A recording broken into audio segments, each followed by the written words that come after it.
মা ভেতরে এসো। কে এলো রে ডিঙ্কা? মা এসেছে মা।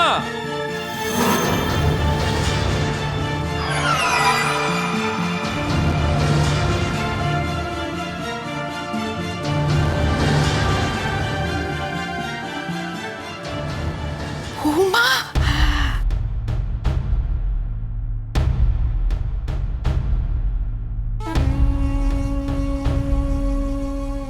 এই তো শ্রীময়ী ফিরে এসেছে। Srimoyee, I am so happy যে তুমি ফিরে এসেছো।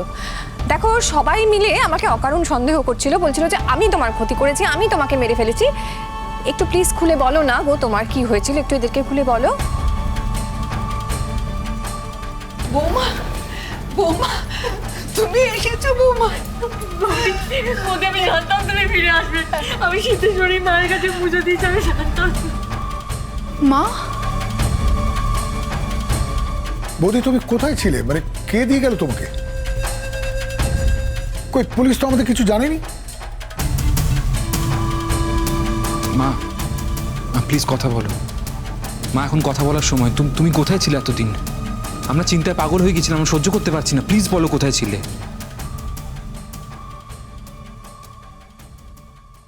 আমাকে আমাকে একটু বিশ্রাম নিতে দে। হ্যাঁ বৌমা, তুমি বিশ্রাম নেবে, নিশ্চয়ই নেবে, কিন্তু আগে বলো তুমি কোথায় কোথায় ছিলে? বৌদি, আমি এ বাড়িতে থাকবো যতদিন না তুমি ঠিক করছো। আমি তোমার সেবা করব, আমি বাড়িতেও যাবো না, তোমার কাছে থাকবো, তোমার সেবা। শ্রীময়ী, কোথায় ছিলে এতদিন? কেমন ছিলে? প্লিজ একবার বলো। মা, কোথায় ছিলে তুমি এতদিন? কি অবস্থা হয়েছে তোমার? কি চেহারা হয়েছে? মা প্লিজ বলো না, কোথায় ছিলে, কি হয়েছিল? কোথায় নিয়ে গেছিল আমি তো জানি না রে। আমাকে তো কিডন্যাপ করা হয়েছিল। কোথায় রেখেছিল আমি জায়গাটা জানি না, তবে একটা গাড়িতেও তুলেছিল আমাকে মারবে বলে। তারপর না মেরে কেন যে আমাকে ছেড়ে দিল সেটা আমি এখনো বুঝতে পারছি না। ভোর রাত্রিরে আমাকে গলির মুখে নামিয়ে দিয়ে গেল। আমি ওখান থেকে আস্তে আস্তে বাড়ির সামনে এসে বসলাম। শক্তি ছিল না একদম, ওইখানেই অনেকক্ষণ বসেছিলাম। আন্টি, তুমি কখন এসেছো? আমরা তো কেউ কিছু জানতেই পারিনি। কে তোমায় পৌঁছে দিয়ে গেল মা? যে মারতে নিয়ে গেছিল সে। কে এসে? তাকে কি তুমি চেনো বৌদি?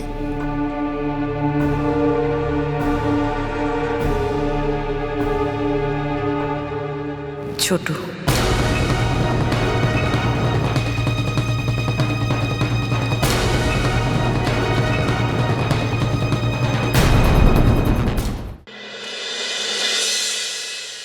বৌদি তুমি প্লিজ পরিষ্কার করে আমাদের জানাও তো কি হয়েছিল, ঠিক কি হয়েছিল। তুমি চুপ করে থেকো না, বলো।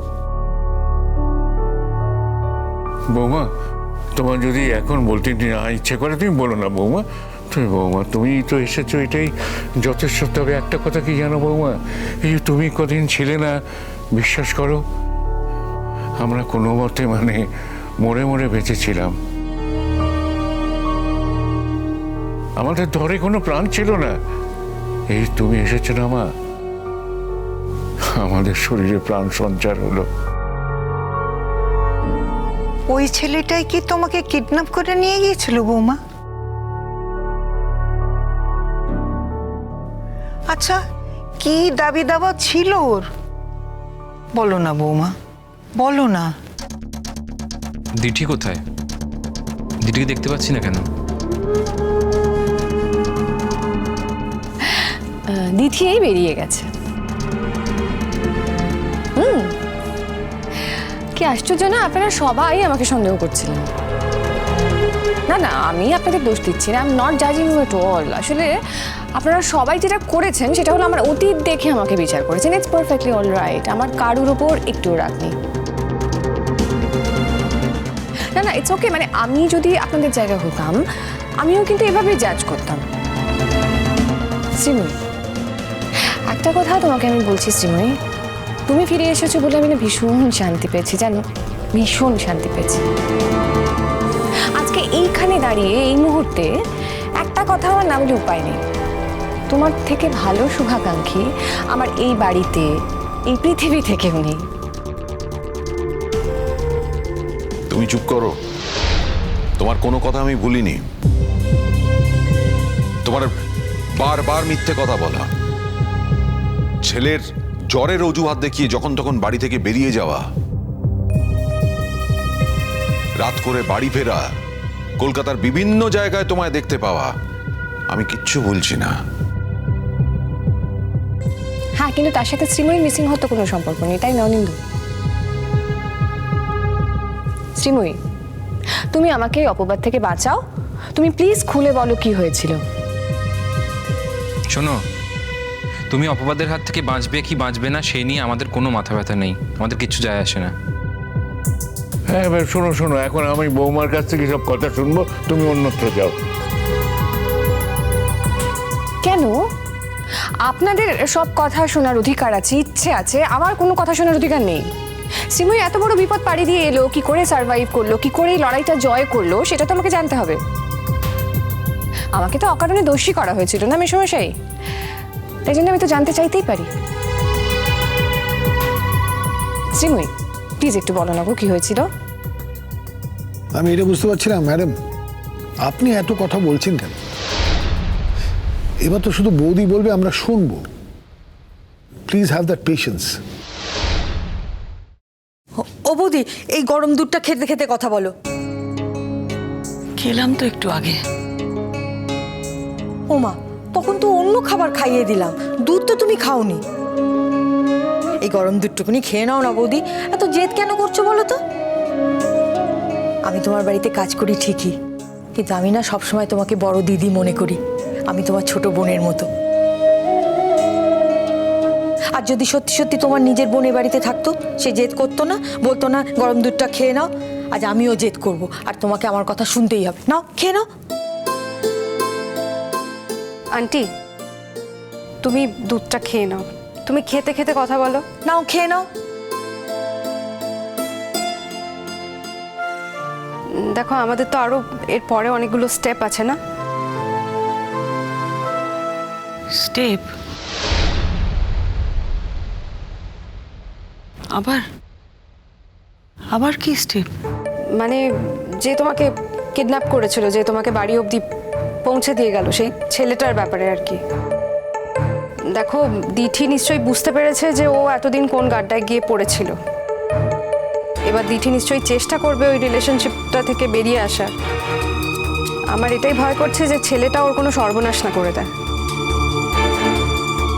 ঠিক বলেছো বৌদি ভাই, আমরা যদি এখন থেকে সাবধান না হই, ওই ছেলেটার হাত থেকে দিঠিকে বাঁচাতে পারবো না। কিন্তু আমি বুঝতে পারছি না দিঠি কোথায়, ওর তো এখানে থাকা প্রয়োজন ছিল। ও ডিঙ্কা, দিঠি তো একটু বেরোলো। এ কি কথা?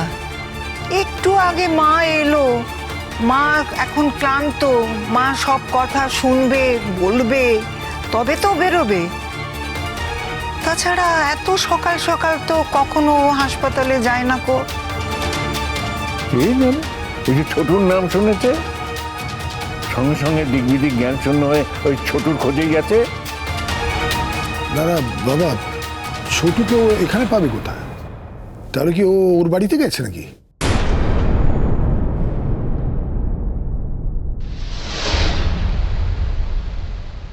মানে কতটা সাহস ওদের, তোমায় খুন করতে নিয়ে যাচ্ছে আর বলছে নিশ্চিন্তে ঘুমন।